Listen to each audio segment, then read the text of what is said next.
Keep your word. A deal is a deal. Keep your word. We're here because the University of Massachusetts refuses to fairly settle contracts after over a year of bargaining and refuses to pay raises and other increases in all the many contracts they did settle. UMass says they don't have the money. We say they do. They got 8.5% increase from the state last year. How can you not pay your staff? That's your biggest expense. The president is up there, and he is Bolton Bob Caret. Bolton Bob. He's leaving for Maryland after he got his package of almost $750,000 a year, including a $60,000 housing allowance, $120,000 a year retirement fund, you know, and many other pieces. So where's the money? Why can't they pay 3% cost of living increases to secretaries and childcare workers and other local people?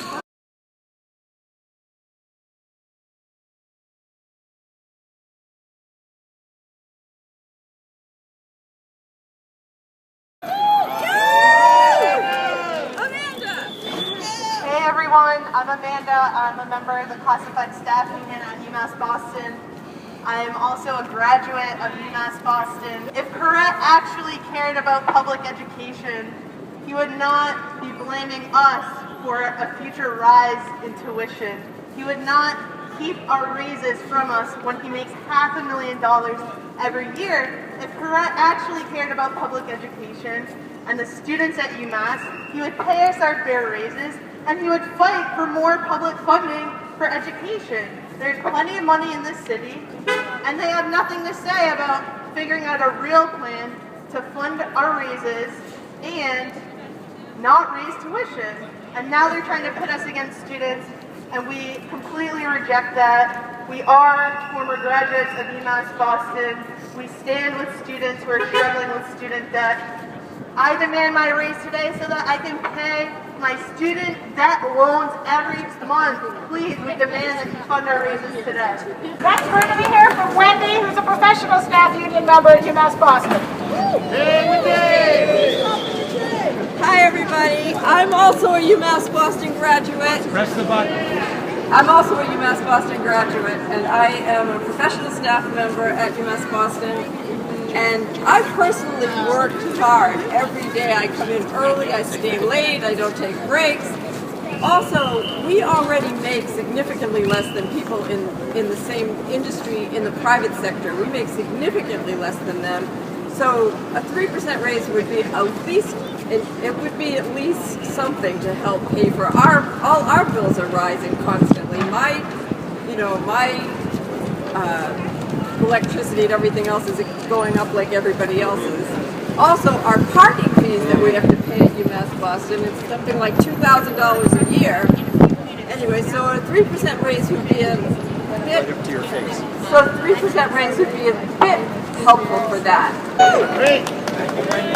And next, we're going to hear from Jeff, who's a member of the faculty at UMass Boston. I want to speak. I'm a tenure track faculty member. All faculty members deserve the raise we've been promised. I want to speak particularly about non-tenure track faculty members because they, of course, are the most vulnerable people who teach on our university campus. They have no job security for the most part. They get hired on a semester-to-semester basis. Their costs are going up like all the rest of us, but they can't plan out like those of us who are on the tenure track can do. So not even knowing whether they can count on the promised raise seems like a particularly grievous injury to non-tenure track faculty members. So we have to all fight together on behalf of the most vulnerable people teaching a huge number of our students on campus. If you ask any student on campus who their favorite professors are, time and time again, you'll hear about people who are working as non-tenure track faculty members who are incredibly devoted, incredibly skilled, and incredibly ready to do the work of teaching our very diverse student body. So we need to really stick together on this one and make sure that non-tenure track faculty members get the raise that they've been promised and that all of us together rise in the same boat. Thanks. Hey folks, thanks for coming out. UMass works because we do. Many of our union members work paycheck to paycheck, yet they come faithfully every day. They keep this institution running. They clean the buildings, they admit the students, they process all the paperwork, they help evaluate the papers. UMass works because we do.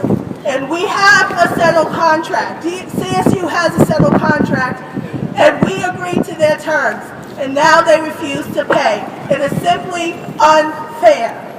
We have health care premiums rising in the beginning of the summer, so a 3% raise where we're already behind will just help us barely break even. So we work for our raises, we deserve our raises, and we deserve to get our contracts funded now. And PSU deserves a fair contract as well. Hello. I want to give a little shout out to the professional staff. And the professional staff not only want a funded contract, we want a fair contract. We don't have a contract yet. We've been bargaining for 13 months. We bargained this Friday, and we spent the entire fall while Bolton Bob Caret was negotiating his $952,000 compensation package. We spent the entire fall fighting off his administration's proposals to lower our vacation leave, to lower our sick leave, to eliminate our comp time, and so on. So while he was negotiating his very fat package, he was spending all that time trying to depress the benefits of the professional staff, the classified staff, the faculty. We've beaten back a lot of that stuff, but we're still facing some very serious proposals at the table. We're going to try to get a contract this Friday, keep trying, but we are not going to give in to the administration's demands. Thanks a lot for coming today. Bye.